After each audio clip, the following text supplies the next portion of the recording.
कभी ऐसा योग लगे आपके जीवन में कि आप जिस व्यापार को आपने करा उस व्यापार में आपको फल नहीं मिला, फिर आपने व्यापार चेंज करा, फिर बदल कर देखा, फिर उस व्यापार को कर कर देखा, उसमें फल नहीं मिला, फिर आपने वापिस व्यापार को बदलने का विचार किया, तो हमारा निवेदन रहेगा उस व्यापार को बदलने से पहले एक काम जरूर कर कर देखें। 3 स्थान पर बेलपत्र को चढ़ा कर देखिएगा।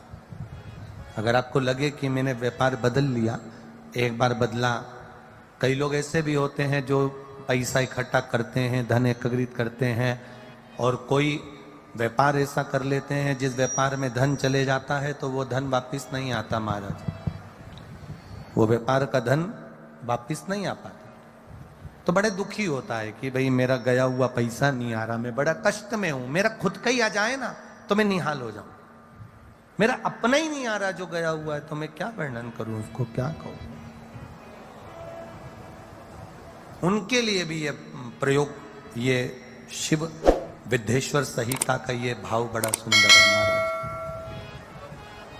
आप व्यापार पर व्यापार बदल कर देख लिए, धन भी हमारा कहीं डूब गया, आ नहीं रहा है, तो प्रयास करना। 3 स्थान पर चढ़ाई गई बेलपत्र हमें सुख का अनुभव करा देती, बहुत ध्यान लगाइएगा। पहला, अशोक सुंदरी की जगह। अब ये बेलपत्र जब भी आप चढ़ाएंगे तो रविवार की अगर प्रदोष पड़ जाए, कौन से दिन?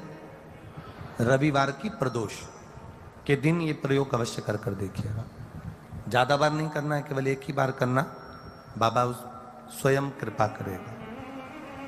अपने मंदिर में, अर्थात अपने घर के पास कोई मंदिर हो, शिवालय हो, देवालय हो, जहां शंकर भगवान विराजमान हो, शिवलिंग हो, ऐसी जगह पर अवश्य करें। हमें कहीं दूर जाकर ये प्रयोग नहीं करना है, अपने शिवालय, अपने जो घर के आसपास में शिवालय हो वो। एक बेलपत्र अशोक सुंदरी वाली जगह।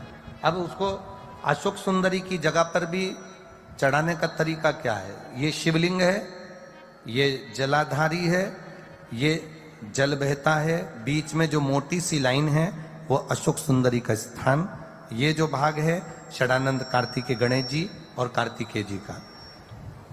जलाधारी मतलब माता पार्वती जी का हस्तकमल, शिवलिंग मतलब भगवान शंकर का स्वरूप। ऊपर से जो बूंद बूंद पानी इस पर गिरता है वो शंकर भगवान की 5 लड़कियां, जया, विषहरा, शामली बारी, दौतली और देव।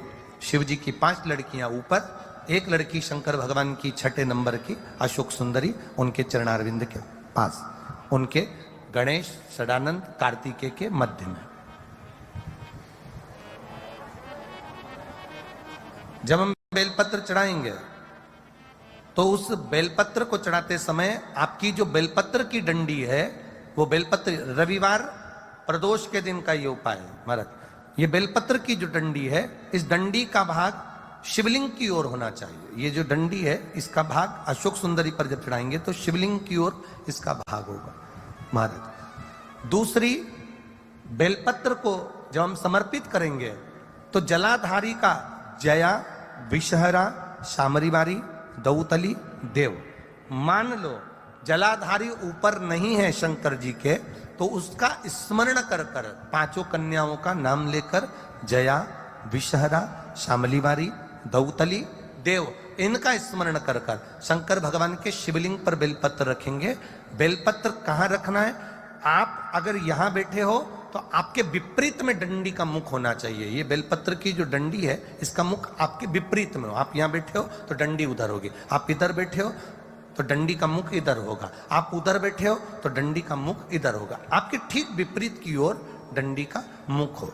ये 2 जगह बेलपत्र समर्पित करने के बाद तृतीय बेलपत्र शिवलिंग की जो जलाधारी है, जहां पर भगवान शंकर का शिवलिंग रखा है, वहां स्पर्श कराकर, केवल छुआना है, स्पर्श कराकर बेलपत्री के पेड़ के नीचे ही कोई कंकर हो, कोई शंकर हो या कोई मिट्टी का ढेला हो, नी हो, तो वहीं मिट्टी को थोड़ी सी ऊंची कर कर एक बेलपत्र बैठकर इस बेलपत्री की डंडी जड़ की ओर, मतलब जो वृक्ष होता है उस ओर इस डंडी का मुख होना चाहिए। ये 3 रविवार के प्रदोष के दिन शंकर भगवान पर चढ़ाई गई बेलपत्र से हमारा गया हुआ धन भी पुनः आने का रहता है और हमारा जो व्यापार बार बार बंद हो रहा है, शिव की कृपा से एक बार चालू तो चालू हो ही जाता है। शिव तत्व को जान।